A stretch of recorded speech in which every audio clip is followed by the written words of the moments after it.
Por ejemplo, un niño que al despertarse encuentra un contexto de violencia o de agresividad, o de falta de atención, tiende a retraerse y podemos encontrar un niño que duerme mucho, ¿sí?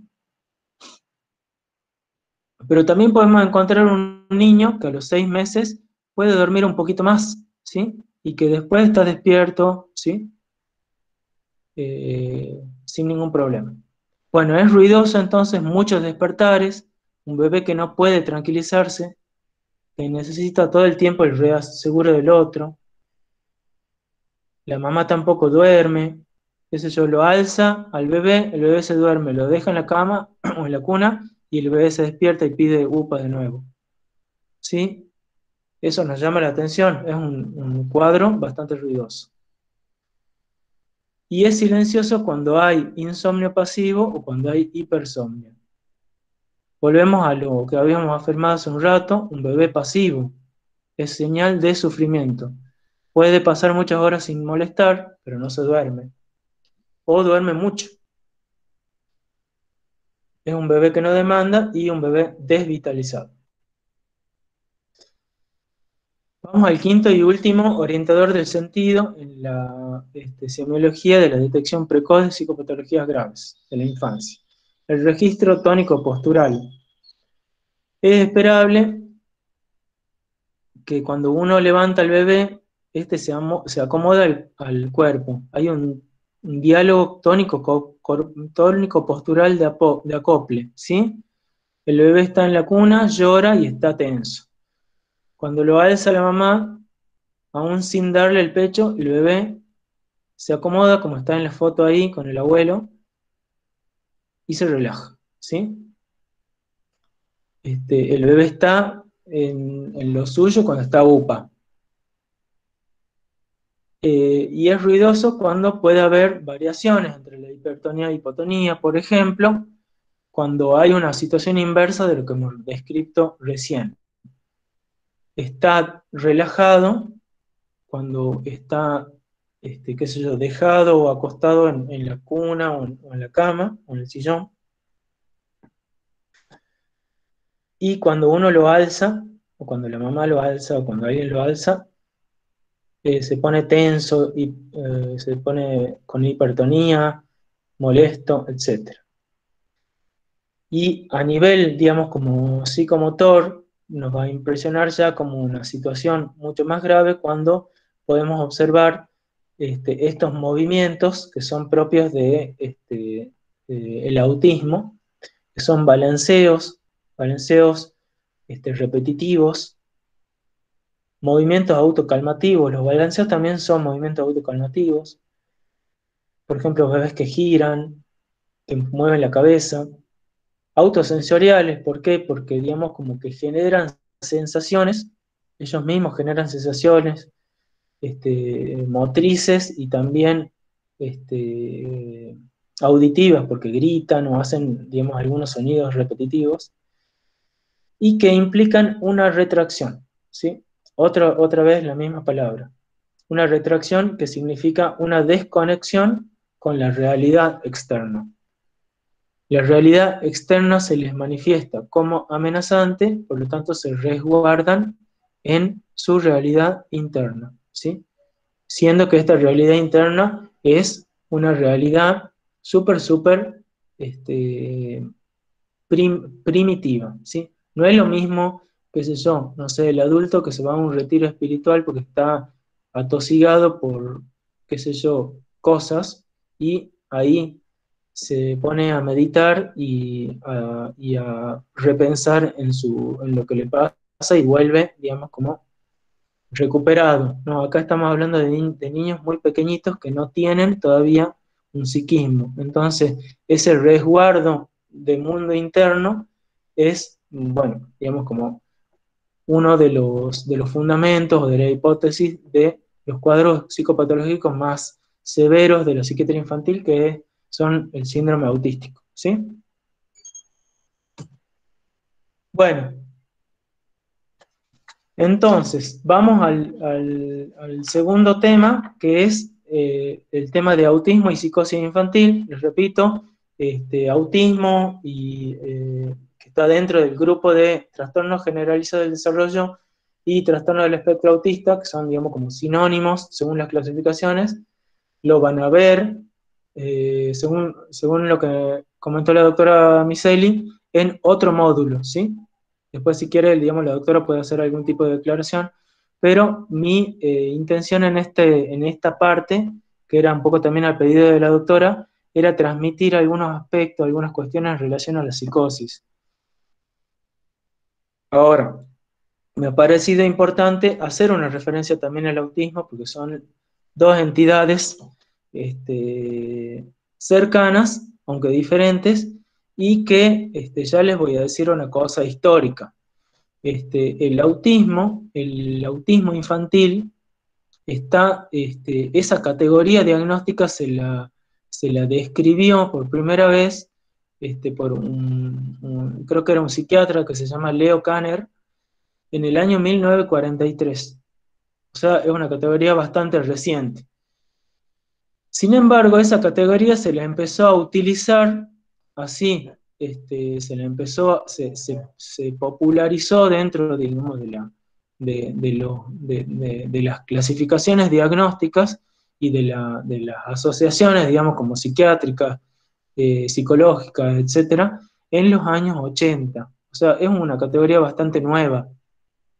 De los años 80, quizás ustedes pueden recordar una película que se llama, seguramente la han visto, Rain Man. Bueno, Rain Man es interesante porque esa película fue como una especie de una popularización ya no a nivel de la parte profesional, sino de la comunidad en general. Antes no se conocía qué era el autismo, ¿sí? Bueno, ¿qué pasaba con los cuadros de autismo antes de los años 80? ¿Cómo eran diagnosticados? ¿Eran diagnosticados como psicosis infantil o eran diagnosticados como retrasos mentales? ¿Sí? Ahora, una cosa interesante, ¿qué ha pasado en los años 80? Cuando en el DSM-3R, digamos la versión anterior al DSM-4, el DSM-4 ha estado vigente hasta hace poquito tiempo. Incluso sigue vigente porque hay toda una discusión entre el DSM-4 y el DSM-5, etc. Pero bueno, eso excede a este espacio.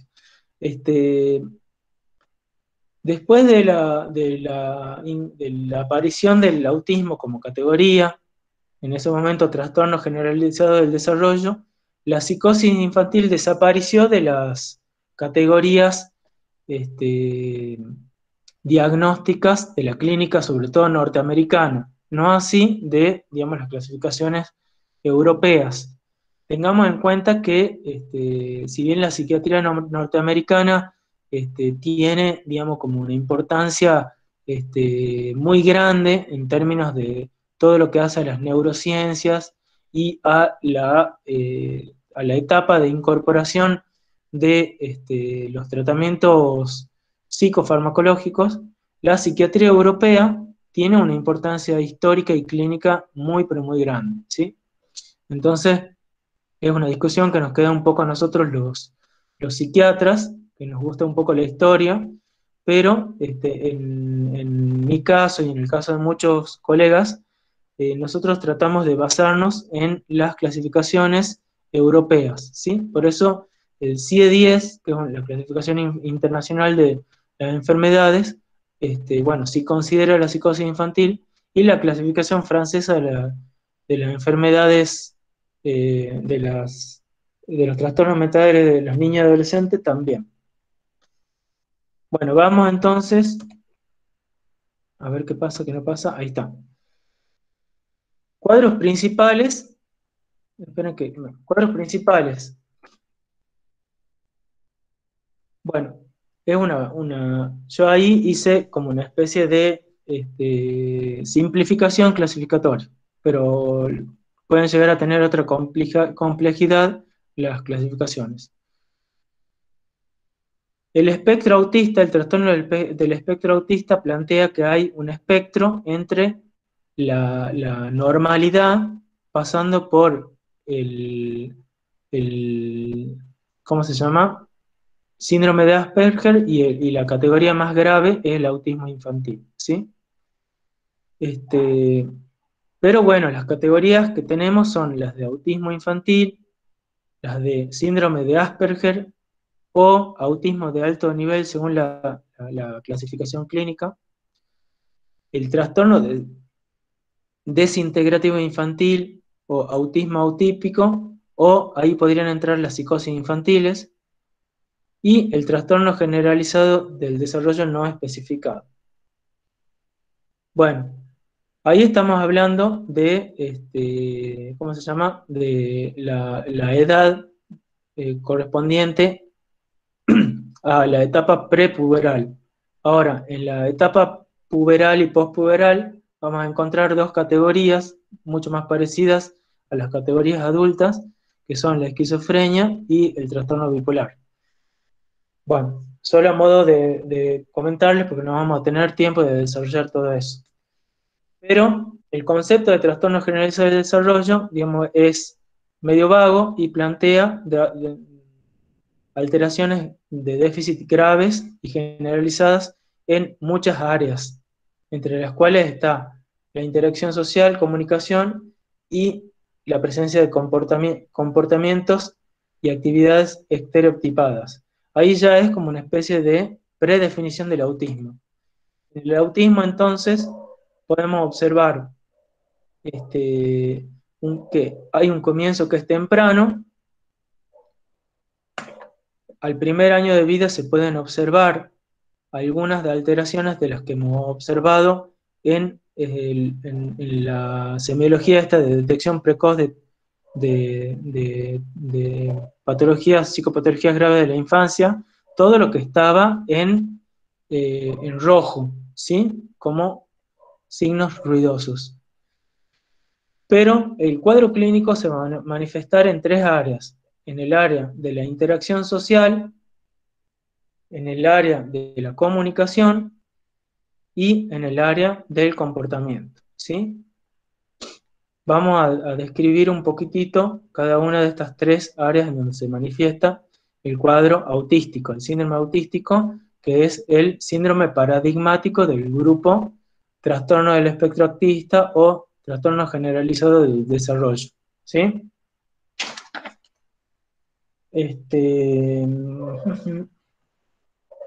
Interacción social. Bueno, ¿qué vamos a observar? Una tendencia al retraimiento, una escasa iniciativa para recibir o para ofrecer afecto en los momentos de malestar, ¿sí? Podemos observar malestar, pero no van a recurrir a una vinculación con otro para manifestarlo o para recibir algún elemento, alguna forma de calmar eso. En ese sentido también se puede observar poco placer en la interacción con otros, pocos o nulos intentos de compartir emociones, dificultad en la modulación de conductas, de gestos, de posturas o de miradas, ¿sí? Pueden manifestarse a nivel, digamos, motriz, como en modalidades, digamos, como alejadas de las convenciones culturales o familiares o de las coyunturas, ¿sí? De las situaciones en las que estén viviendo. Y algo que es muy característico, suelen utilizar en modo instrumental las manos del otro sin demostrar un interés. Esto, digamos, de todos modos puede ser observado en niños muy pequeñitos, pero rápidamente pasan a otra modalidad de vinculación, ¿sí? Pero es común que el niño autista, digamos, y que quiera, no sé, comer una banana, lo va a llevar al adulto, le va a estirar la mano y va a hacer que el adulto le alcance como si fuera la mano del adulto una herramienta de este niño. A nivel de la comunicación, lo más característico del autismo es una carencia total o parcial del lenguaje hablado. que no intenta compensarse con gestos o mímica, ¿sí? Ahí tenemos un diagnóstico diferencial con sordera. El chico que tiene hipoacusia va a compensar esa dificultad para hablar con gestos o mímica. De todos modos, dentro del grupo de hipoacúsicos vamos a encontrar un sector particularmente grave de chicos que, aparte de hipoacusia, presentan un síndrome autístico, ¿sí? Cuando tienen lenguaje, es común observar que hay una utilización repetitiva del lenguaje hablado, tanto, digamos, en un sentido de que repitan lo que dicen, como repetir lo que dice el otro. Por ejemplo, Juan, ¿querés tomar la leche? Y el niño diga, Juan, ¿querés tomar la leche? ¿Sí? Eso se llama ecolalia, ¿sí? Que también es un signo psicótico. Bueno, también puede pasar que tengan un uso idiosincrático de palabras o frases, que haya anomalías en la sintaxis, en el tono, en el énfasis, en el ritmo, en la entonación, en la prosodia, y que haya una falta de capacidad o una dificultad para mantener un intercambio conversacional fluido, aparte de interés, ¿sí? ¿Qué cosa es común observar acá? Y que también se entiende por, digamos, como la hipótesis, digamos, vincular del autismo, que son niños, muchas veces se presentan niños que tienen un lenguaje, o sea, como que no han podido incorporar la lengua materna, quizás porque no les ha sido ofrecido, o quizás porque han tenido alguna dificultad, qué sé yo, no sé, también puede ser incluso orgánica, pero que en algún momento, pero que luego se conectaron con el mundo virtual de las pantallas. Entonces, podemos encontrarnos con niños, esto es muy común en el síndrome de Asperger, niños que hablan en un lenguaje neutro, o en un lenguaje, qué sé yo, mexicano, centroamericano, propio de la televisión traducida, o de los videos de YouTube, con entonaciones y también, como ese lenguaje, el lenguaje televisivo, es un lenguaje bidimensional, en el sentido en que es un lenguaje que no está dirigido específica y particularmente al niño, sino está dirigido a una audiencia. No hay un feedback como el mensaje o el lenguaje transmitido específicamente por un padre o un hijo, o una madre o un hijo. Bueno, por lo tanto también hay una carencia de estímulos intersubjetivos que ponen en marcha los mecanismos específicos de la adquisición lingüística. Bueno, no por lo tanto, sino esa es la base o la hipótesis de la base de esta dificultad comunicativa también. Y a nivel del comportamiento, este, suele haber malestar o reacciones catastróficas frente a cambios en el entorno. Es clásico, digamos, como el niño que necesita que todos los objetos de su habitación estén en cierto orden y se da angustia cuando de repente viene, qué sé yo, no sé, alguien que limpie, que no haya trabajado ahí y le cambia el orden de las cosas y el niño entra en un estado de angustia. O cuando son llevados qué sé yo, a la escuela o al centro educativo terapéutico y tienen que cambiar el recorrido, ¿sí? También tienen apegos a objetos, pero no al modo del objeto transicional que hemos hablado, sino apegos que de alguna forma impiden la vinculación por fuera de la vinculación con ese objeto, ¿sí? Objetos fetiches, eso es lo que yo les había dicho, ¿vieron? Podemos observar también manierismos y estereotipias motoras, ¿sí? Posturas, anómalas, anómalas, sí, fuera de lo común, que nos llaman la atención, formas de caminar. Es muy común que los chicos autistas caminen en puntas de pie.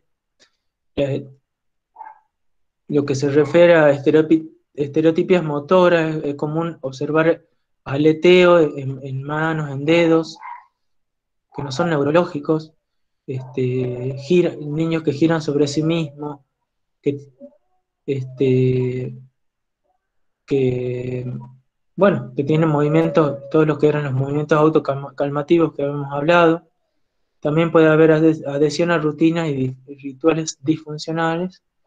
Y ahí en el último punto, esto está más referido a el síndrome de Asperger, que es o autismo de alto nivel, que es una forma de autismo en donde sí está conservado el lenguaje y es como un poco menos grave, en donde podemos encontrar preocupación por intereses inusuales, limitados y repetitivos. En el síndrome de Asperger puede haber un desarrollo intelectual cercano a la media o incluso alto, pero no en todas las áreas, sino en algunas áreas, ¿sí?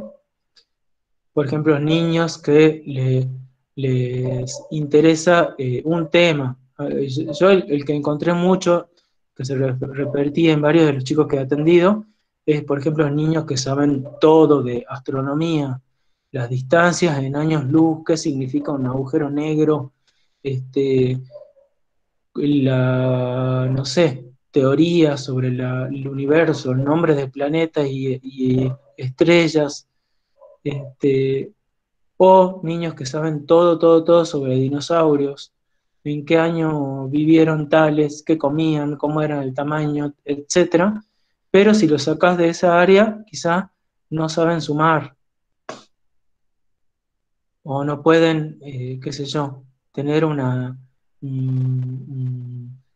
tienen una incorporación del yo, o sea, hablan en tercera persona, etcétera. Bueno, dejamos acá el tema del autismo, esto fue a modo de introducción. Ya saben que van a tener un módulo de autismo, o un módulo en donde se va a trabajar ese tema, no me acuerdo bien cómo era. Vamos a la psicosis infantil. La psicosis infantil, bueno, suelen ser cuadros muy caóticos. Digamos que en términos psicoanalíticos, el problema del autismo se produce a nivel, creo que esto va a ser un poquito gráfico, se produce a nivel de una dificultad en la alienación, ¿sí? O sea, un bebé que no puede establecerse en fusión con su mamá o sustituto en ese binomio madre-hijo. Entonces queda desalienado del otro. En cambio, la psicosis infantil se produce otra cosa. O sea, ese momento de alienación sí se ha producido, pero ha sido tan intenso que ese momento luego de la separación no se puede producir.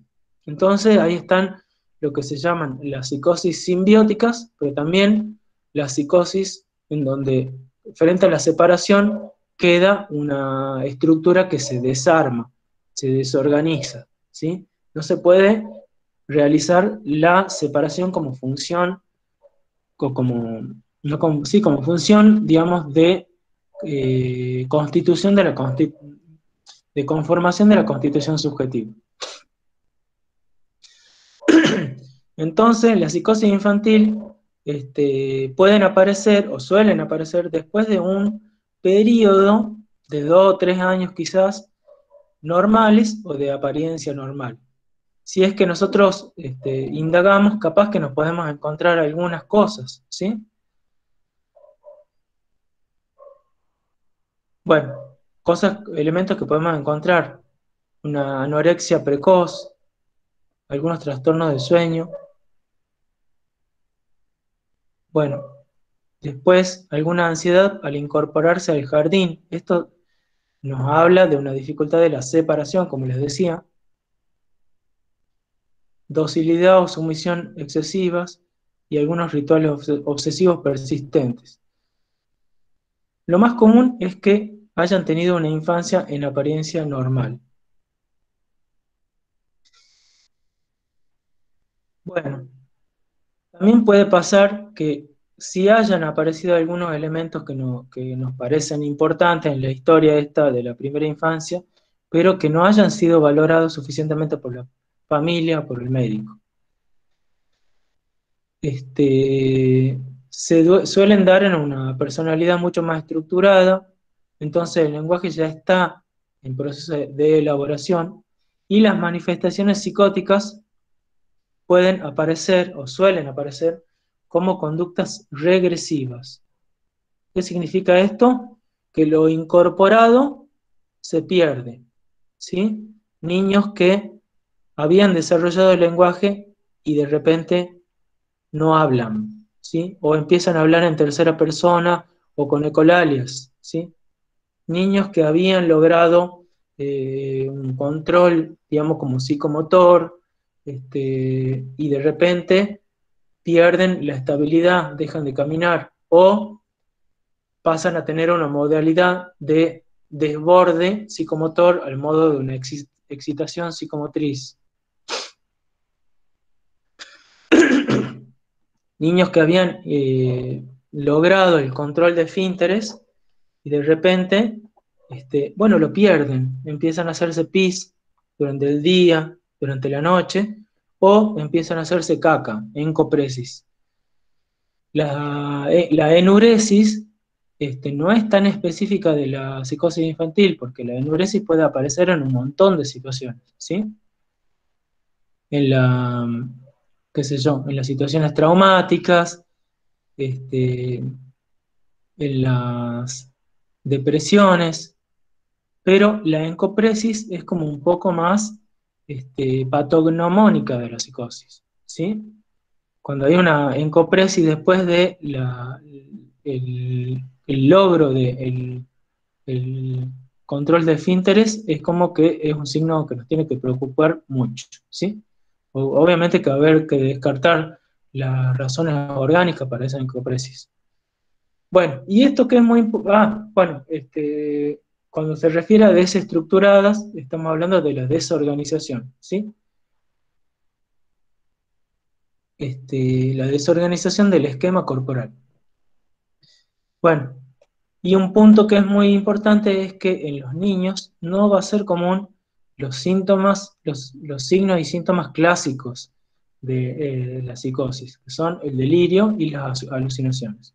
Por lo tanto, no esperemos encontrar un niño delirante, un niño alucinado, y si es que lo encontramos, tendríamos que investigar otras cosas también. No apresurarnos a considerar que se trata de una psicosis infantil.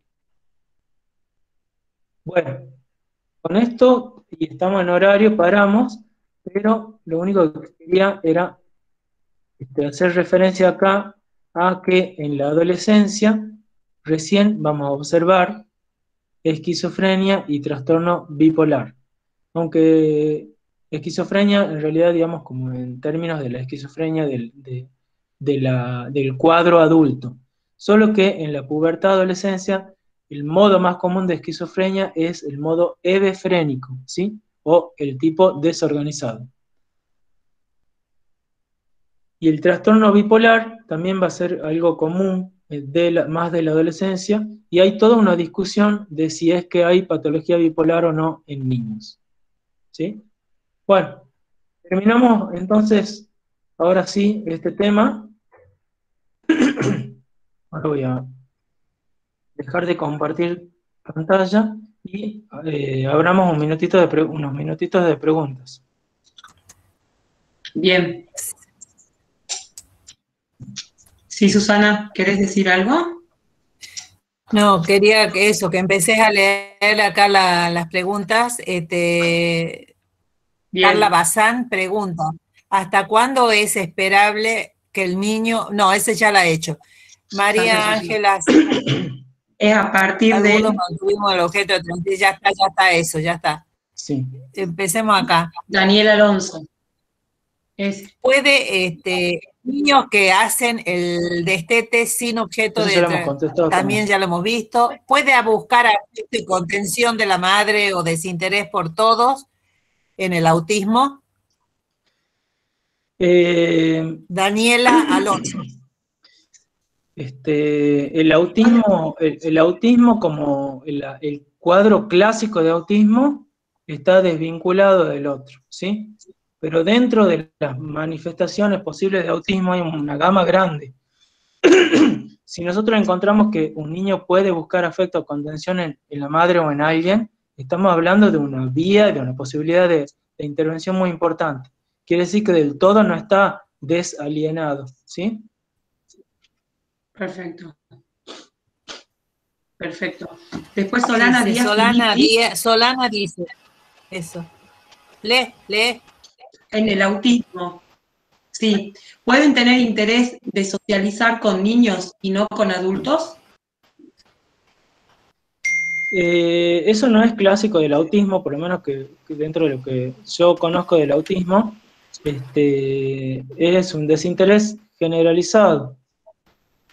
Bien. Pero muchas veces yo sí he observado en los casos de Asperger, que sería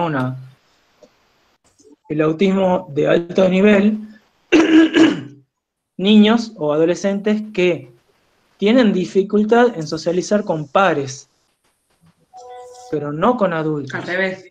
¿Sí? O sea, lo contrario a esto. No sé si usted ha observado algo parecido. Sí, se da así. Con respecto a eso del Asperger, ya que lo has nombrado, Sí. hay personas con síndrome de Asperger que son muy capaces y que han podido terminar una profesión, incluso son docentes, a veces universitarios, con una inteligencia bastante especial, y lo que he visto es que parecería ser que es hereditario, porque conozco padre e hijo que tienen síndrome de Asperger. Bueno, ahí entramos en las hipótesis etiopatogénicas. Hay hipótesis hereditarias que no están demostradas, pero que son considerables, y hay hipótesis también, digamos, como ambientales, ¿sí? Tanto en el autismo como en el síndrome de Asperger. De todos modos, lo que yo diría es que tanto el autismo como el síndrome de Asperger, estamos hablando de las presentaciones en un primer momento. Tanto en el autismo como en el síndrome de Asperger, como tenemos una posibilidad terapéutica que modifique, que mejore y que incluso resuelva esos problemas, ¿sí? Les doy un pequeño ejemplo nomás. He atendido por muchos años un niño que presentaba un síndrome autístico clásico, pero totalmente desvinculado del otro, ¿sí? Con una madre que había tenido una vivencia tremenda en la que estuvo internada en un sanatorio, como el bebé tuvo necesidad de neonatología, y no había neo en el sanatorio, entonces el bebé terminó en otro sanatorio. Durante 20 días, un mes, ese bebé no ha podido verla a la madre. La madre estaba profundamente angustiada y tuvo una depresión materna, ¿sí? Ese accidente llevó a que ese niño,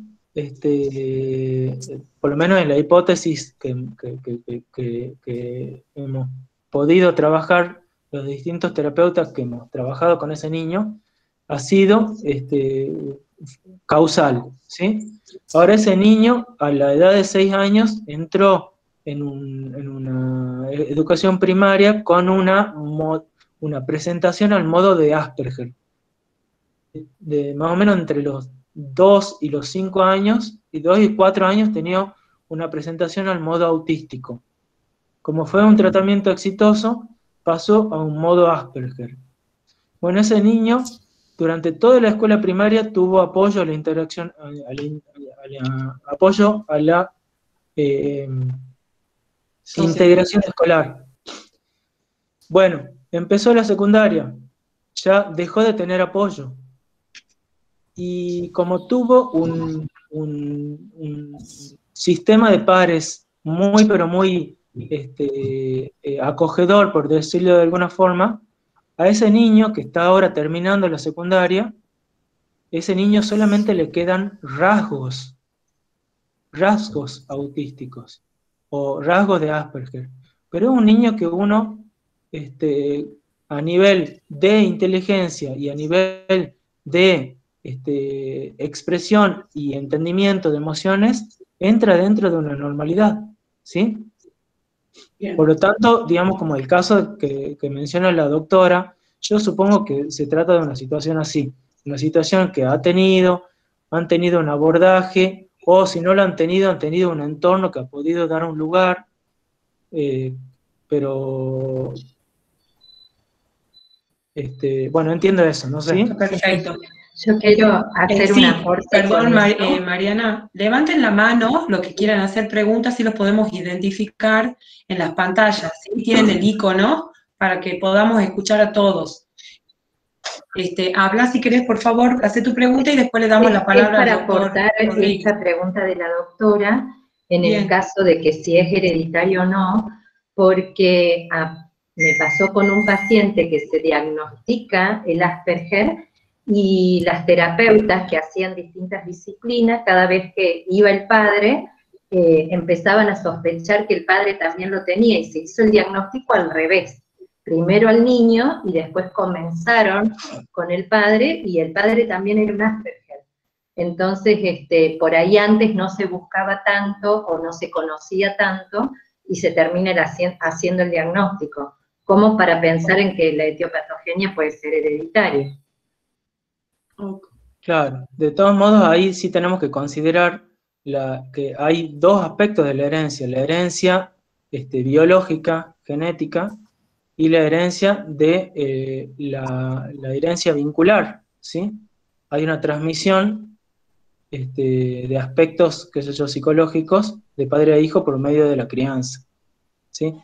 Pero bueno, yo les digo que acá por lo menos, digamos, hay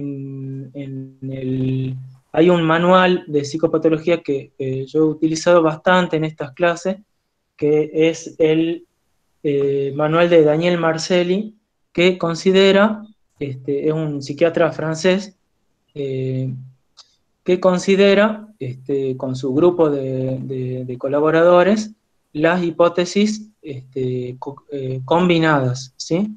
Biológicas y vinculares, ¿sí? Perfecto.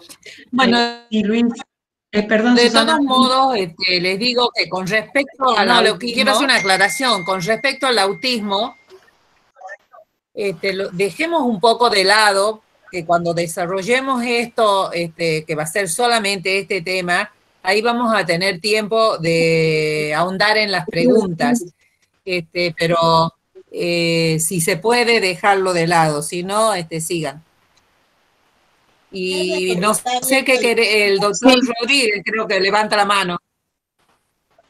Sí, en realidad quería hacer una pregunta también en base a todo esto del trastorno del espectro autista. Justo me fui, no pude escuchar por el tema de los estudios genéticos, que creo que hablaron algo, pero bueno, hago otras preguntas. ¿Qué opinas sobre las opciones terapéuticas que hay hoy en día, por ejemplo, que algunos discuten, por ejemplo, la dieta libre en gluten, que aplican y muchos padres, digamos, optan por este tratamiento? ¿Y cuándo sería el momento oportuno para derivar al paciente a un especialista? Bueno, voy a hacer una breve mención porque siguiendo lo que ha dicho la doctora Micheli, Miceli, es algo que lo van a trabajar, ¿sí? Con un especialista. Bueno, las opciones terapéuticas son muchas. Hay qué sé yo, no sé, hay algunas que constan de evidencia científica y hay algunas otras que constan de qué sé yo, de experiencias, digamos, como capaz que no tan, que no entran dentro de la evidencia científica, pero que son considerables, En el caso de una dieta libre en gluten, por mi parte, yo no conozco efectos positivos, pero tampoco conozco efectos negativos. Entonces ahí, si vienen unos padres me plantean eso, yo no voy a poner objeciones. Ahora, si vienen unos padres y me dicen que van a hacer un tratamiento no me acuerdo cómo se llama, derivado de la lavandina y qué sé yo, yo ahí sí voy a objetar, porque es algo que puede hacer daño, ¿sí? ¿Sí? Y no tiene evidencia. Bien. Bueno. Bien, la doctora Cortés, o el doctor Cortés, perdón si es otro sexo, pregunta si la encopresis en un adolescente descartado lo orgánico también puede ser un signo de psicosis, o se debe pensar en psicosis. Con ese dato solo, sí. Con ese único dato, sí. No significa que sea psicosis, pero nos llama mucho la atención. Bien. ¿Sí? Bien. No es la única opción, pero digamos, refleja una desorganización de esquema corporal. Por lo tanto, a mí sí me preocuparía mucho y lo indagaría a ese síntoma, no lo dejaría pasar. Perfecto. Bueno, creo que no hay más preguntas con respecto al tema. No sé si alguien quiere aportar algo. Yo quisiera Laura, un momento. Romina. Un momentito. En cuanto a los orientadores, Laura, en cuanto a los orientadores, ¿hay que prestar atención a uno cuando aparece o se debe prestar atención con más de 2 o 3 signos? Pienso que en la psicosis eso.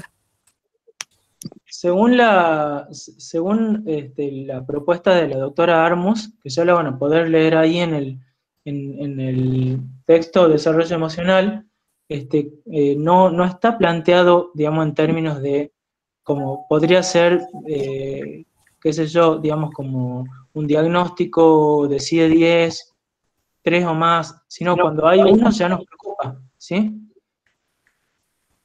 Es un sistema, digamos, como no tan cuantitativo, es más cualitativo. O sea, por lo tanto, si aparece uno, ya nos preocuparía. Bien. Doctor Hugo Maita.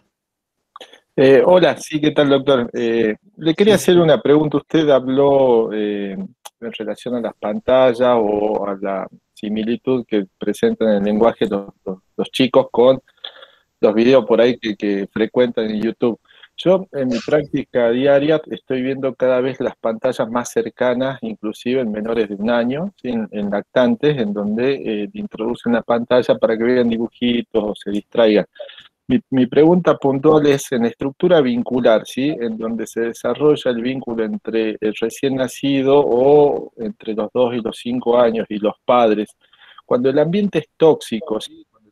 Violento, cuando el ambiente muchas veces no propicia el normal desarrollo, vemos que muchas veces estos chicos, una vía de escapatoria de su mundo real a un mundo ficticio, son las pantallas y la utilización de YouTube o otros elementos.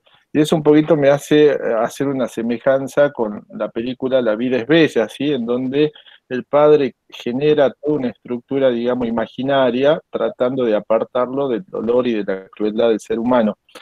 ¿Hay estudios, por ejemplo, o que me establezcan si totalmente, pensando en esto, ¿no? Una situación de violencia y de pobreza muchas veces que conviven nuestros pacientes, y las pantallas en algún momento van a generar un vínculo positivo considerando el ambiente tóxico en el cual, digamos, están inmersos estos chicos?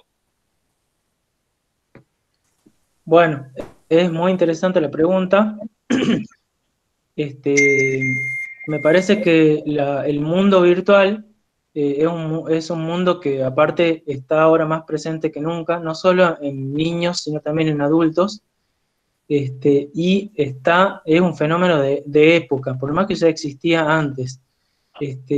Puede ser un lugar, como dice el doctor, puede ser un lugar de resguardo. Un niño puede estar en un lugar de resguardo en el mundo virtual de un ambiente hostil, por lo tanto puede ser algo muy positivo para ese niño.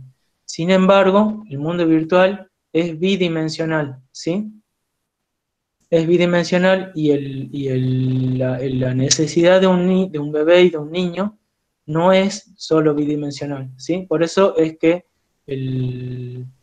puede pasar que ese niño desarrolle una subjetividad bidimensional que no sea, digamos, como, o sea, vuelvo a repetir lo que he dicho hace un rato, en la pantalla no hay un interés particularizado, el que emite, digamos, el mensaje de la pantalla, ya sea la televisión, el videojuego o la red social, el que emite no tiene un interés particularizado en el otro, o en todo caso en algún tipo de red social sí puede pasar, pero no es suficiente, tiene que haber también una experiencia, digamos, como concreta. Entonces, ese resguardo que pueden llegar a tener esos niños del ambiente hostil es importante poder determinarlo, pero ahí vamos a tener que accionar medidas de cuidado, ¿sí? Que muchas veces nos van a exceder a nosotros. Eso lo vamos a trabajar cuando veamos maltrato infantil y abuso sexual infantil. Las medidas de cuidado pueden incorporar medidas de los órganos de desarrollo social, incluso legales, ¿sí? De los juzgados, de la justicia. Ahora, lo que decía el doctor, si es que había estudios, yo no sé si lo he entendido bien, pero a mí me parece que nosotros podemos observar clínicamente esas situaciones muy fácilmente, no hace falta tener incorporada la psicopatología o la semiología psiquiátrica para poder detectar esa situación. Pero podemos hacer derivaciones especialistas y en donde se puede, digamos, como también objetivar un poquito más la estructura psicológica que se va desarrollando en el niño y la de los padres, es cuando uno solicita evaluaciones psicológicas, test psicodiagnósticos al niño o a los padres, ¿sí? Muy bien, gracias. Romina, puedes hacer tu pregunta. No tenés activado el micrófono, Romina. Romina, no se te escucha. Hola. Ahora sí. Bien, yo te quería preguntar por los orientadores, cuando vos hablas de berrinches y se hablan de conductas catastróficas, ¿cómo, hasta cuándo consideramos un berrinche? Porque hay niños que grandes hacen berrinches importantes, ¿y cuándo consideran una conducta catastrófica, por ejemplo? Bueno, Romina la conozco porque tenemos nuestro hijo en la misma escuela. Mirá, el berrinche es algo normal que se presenta a los 3, 4, 5 años, ¿sí? En términos etarios, a los 5 o 6 años ya debería resolverse. Muchas veces observamos berrinches después de esa edad. Aún ahí, bueno, ustedes, digamos, como que capaz que puedan llegar a tener experiencias. Ahí vamos a observar, qué sé yo, la fenomenología del berrinche, también vamos a observar cómo lidian esos padres con ese berrinche, ¿sí? Sí. Por ejemplo, un niño que pide que se le compre todo y el padre le compra todo, y bueno, y esto se continúa hasta una edad avanzada, es que ese padre o esa madre no ha podido, digamos, como hacer ese movimiento tan importante que nos llama, que nos convoca el berrinche a hacer, que es lo que se llama poner límites. Poner límites parece fácil, ya todos sabemos que no lo es, pero en términos de lo que cotidianamente se dice, poner límites, lo que está por debajo de eso es la transmisión de del sistema de normas y legalidades que existen tanto dentro de la familia como fuera de la familia, ¿sí? Y que van a tener que ver con, ¿cómo se llama? Con la posibilidad de que ese niño pueda, por ejemplo, compartir con otros y aceptar las, qué sé yo, reglas en entornos diferentes de la familia. Por eso, digamos, como que muchas veces el berrinche se manifiesta después en el ámbito de la escuela. O sea, en la escuela capaz que es un niño que hace berrinche en la casa y en la casa los padres no manifiestan nada. En la escuela ya la docente manda al niño al pediatra o lo manda al neurólogo, ¿sí?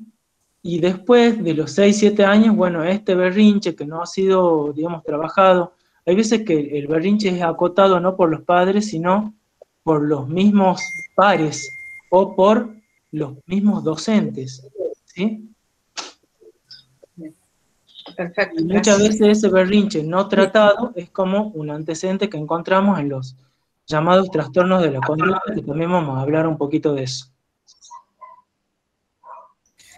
Bueno, Matías, si te parece, ya no hay más preguntas, pasamos a los talleres, al taller. Sí, hay una pregunta, perdón, Susana, de la doctora Villarroel, ¿puede ser? Sí, de Graciela Villarroel. Doctora. Sí, yo le quería preguntar al doctor, buen día, sobre el uso idiosincrático del lenguaje, doctor, hasta que, si es siempre, digamos, un orientador de trastorno del desarrollo, independientemente de la edad, porque tengo muchos pacientes de 3 a 5 años que son muy usadores de pantalla y que van noto en el consultorio ese uso del lenguaje. No es un signo absoluto, ¿sí?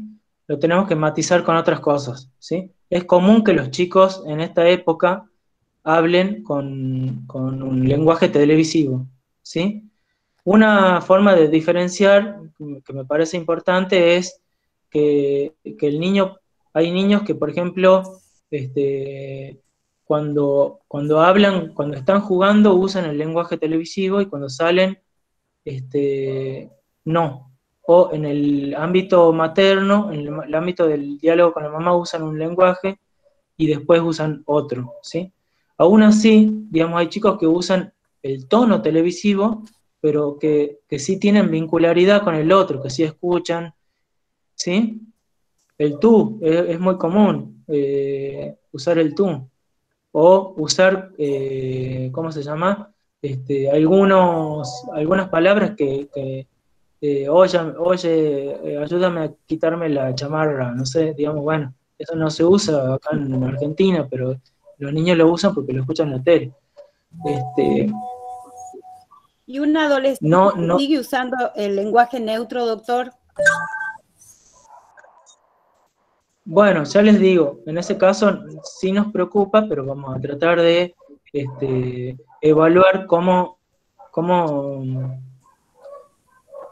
están los otros aspectos de su desarrollo subjetivo. Perfecto, gracias. Sí. Bien, la doctora González, Mónica González, quiere hacer una pregunta a Matías. Bueno. Doctora. Sí, buen día, doctor. Muchas gracias por su exposición. En realidad tengo dos preguntas, una referida a los pacientes o a los niños con trastorno del espectro autista.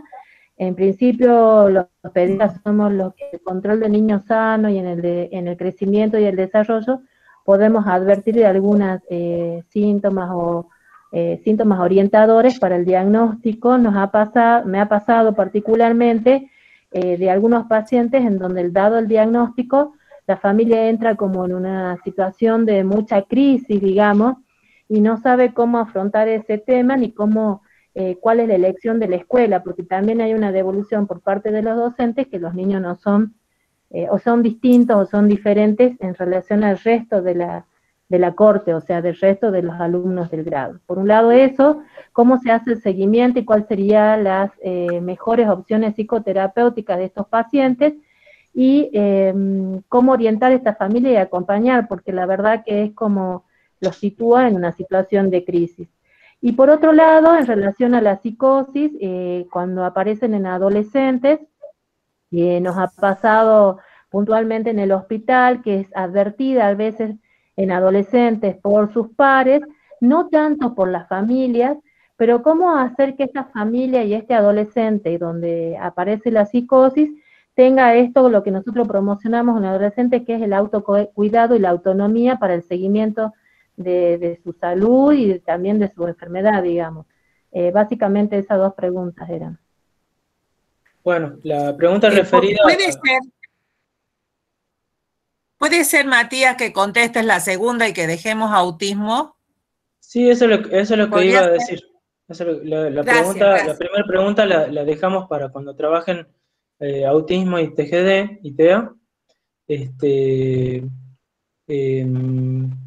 Bueno, aunque me dan ganas de contestar un poquito, pero bueno. Y la de psicosis, tenemos un problema, que es que la psicosis implica una pérdida de la realidad, ¿sí? Por lo tanto, la persona, el niño o el adulto con psicosis, no tiene conciencia de enfermedad ni tiene conciencia de situación.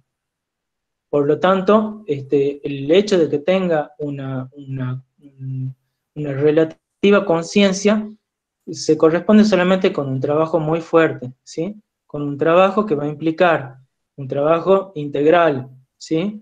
Un trabajo que va a implicar un tratamiento psicofarmacológico, va a implicar un abordaje psicoterapéutico que puede ser de distintas líneas de psicoterapia, incluso hasta puede haber, digamos, abordajes psicoterapéuticos complementarios, y también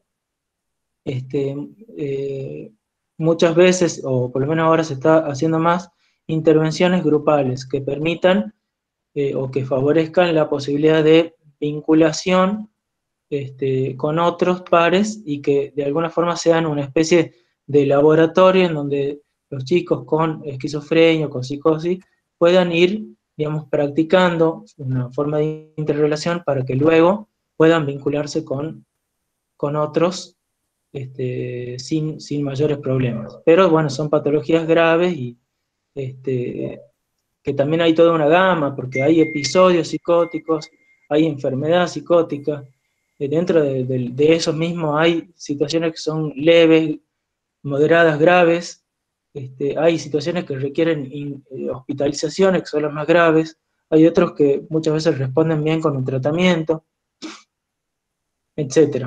También está el asunto de la psicoeducación, digamos que la creación de todo un sistema para que tanto el enfermo o la persona sufriente como su familia puedan llegar a conocer, digamos, características específicas del cuadro que presenta.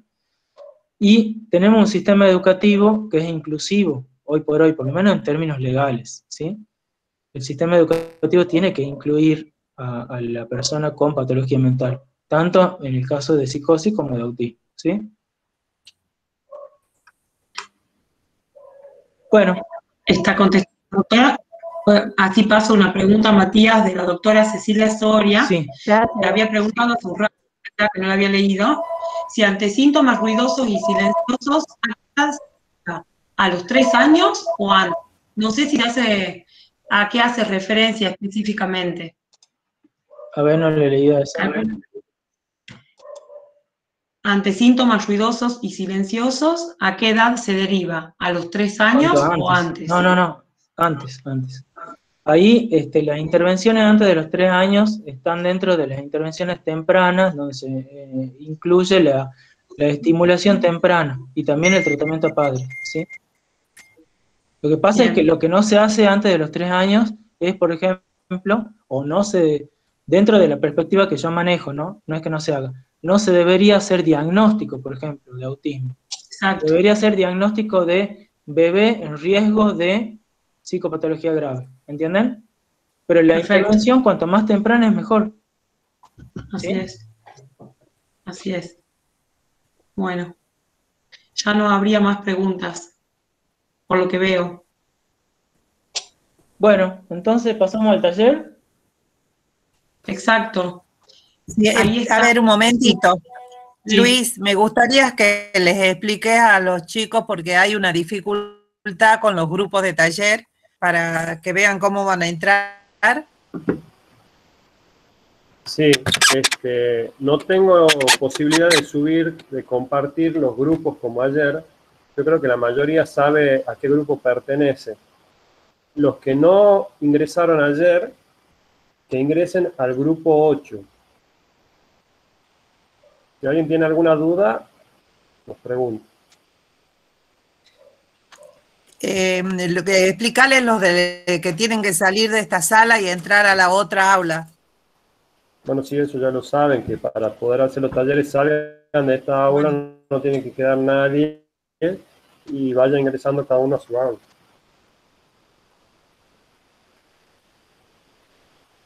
Matías, lo que hacemos es que el docente vaya visitando las aulas. Vos tenés los links de los grupos, ¿verdad? Sí. Creo que Va sí. En el chat. Visitando, digamos, como para ver si hay alguna duda o algo, y después nos reunimos en el plenario. ¿Cuánto tiempo considerás que les llevaría a ver estos problemitas? ¿Y a qué hora querés que nos conectemos en el aula central? Bueno, vamos a estar, yo diría que pongamos una media hora o unos 20, 30 minutos, ¿sí? Y después pasamos a la exposición de los grupos y debate, ¿sí? Perfecto. Bien, O entonces sea, son las 12 y 20. Bien. A las 12 y 20 ya pasamos al plenario. Bueno, por favor. Perfecto. Perfecto. Bueno, nos sí. parece muy bien. Muy bien. Excelente, Les Matías. dejo el link del taller acá en el chat, por si no tienen acceso desde el campus.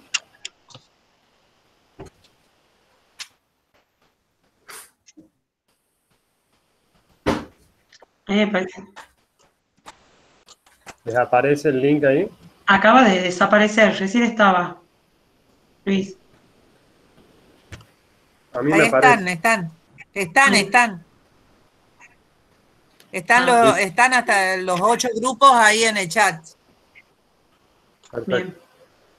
Bueno, hacemos así, Marcela, vos te fijas del 4 al 8, del 5 al 8 y del 1 al 4. Sí, perfecto. Bueno, falta decir que no dijeron porque el primer taller tiene 3 casos clínicos. ¿Cómo lo van a distribuir?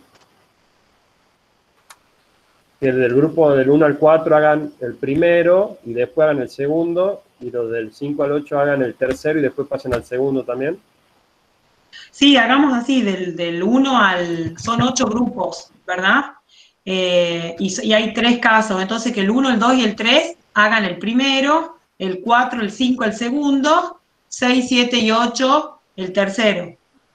Por una distribución así, digamos, totalmente... Un paciente cada uno. Exactamente. Un paciente cada uno. Para que podamos discutir los 3. Bueno, diferentes. ¿Está claro? Perfecto. Bien. Sí. Muy bien. Nos vemos.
parece que es una niña silenciosa, como que tiene un indirecto de sufrimiento.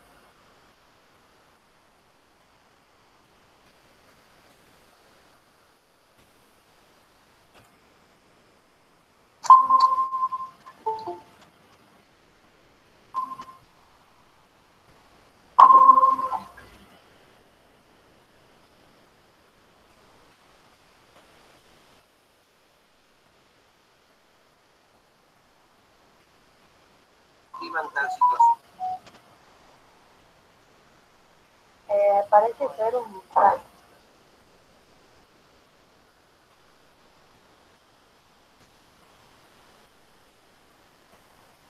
Yo estaba descargando, ¿viste? Bien, no sé cómo descargarlo. Tenés que entrar un ratito.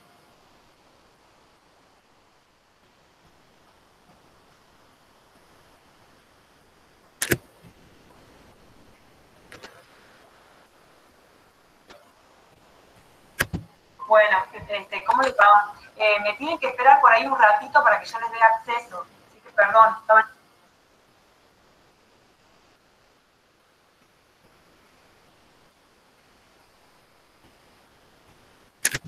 Según la madre, en un primer momento, el hijo la anegó consultorio de hijos. María Cecilia. Que iba a ir al tribunal. María Cecilia. Sin embargo, ¿sí? Disculpa. Por ahí, para el próximo taller, traten de esperar unos segundos a que nosotros entremos a cada grupo y le demos admisión, porque algunos no tienen acceso directo. Porque ahora se acaban de agregar otros pacientes, otro alumno. Bueno,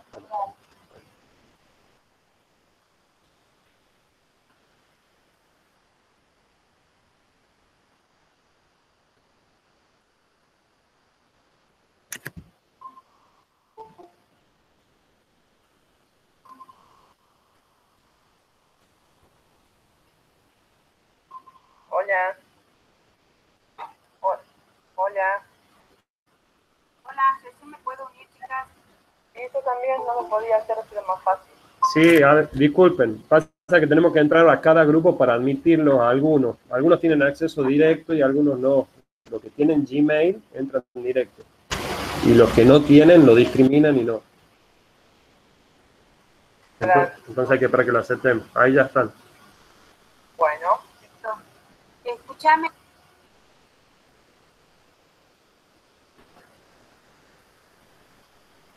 Analicemos, yo no... Sí, en lo que es trabajo práctico. Restringido me sale en el campus. El taller. El taller, sí. A ver. Eso se pudo entrar. Yo no pude y no lo puedo descargar para imprimirlo y verlo bien, digamos. Bueno, tengo acá en el otro celular. A ver, ya me fijo. La psiquiatría infanto-juvenil. Sí, ahí están los 3 casos.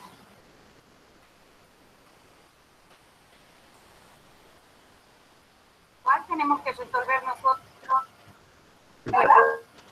8, sí. Empecemos con el último. ¿Último el 3? Sí, eso digo porque ayer era así, pero bueno, no sé. Si Sí, tenemos tiempo lo vamos viendo los otros. Ustedes les toca el último caso, el tercero. Claro, así era. No, vos sabés que yo entro a la diplomatura y me sale restringido el taller de la asignatura 2. Qué raro. No sé por qué. Bueno, no tengo el material para leer. Salvo que lo compartan. ¿Quién está en el grupo?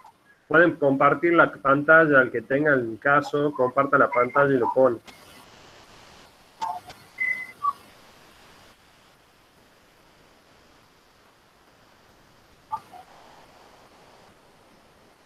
¿Quién más está en el grupo? Graciela y yo, ¿nadie más? Y la doctora Lipovetsky. Laurita, ¿tiene el micrófono apagado, Laura?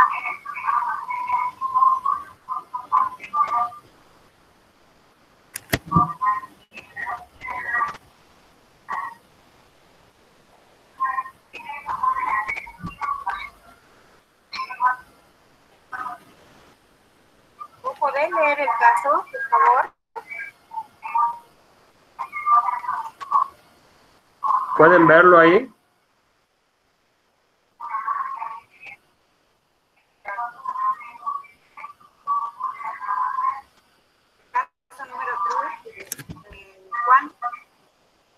¿Les aparece ahí? Listo. ¿Lo podés leer, Graciela? Yo sí lo puedo leer, pero tengo los albañiles acá, entonces voy a desactivar el micrófono. Bueno. Están con el ruidito del martillo. Sí. Juan. Pero te escucho, solo sigo. Juan,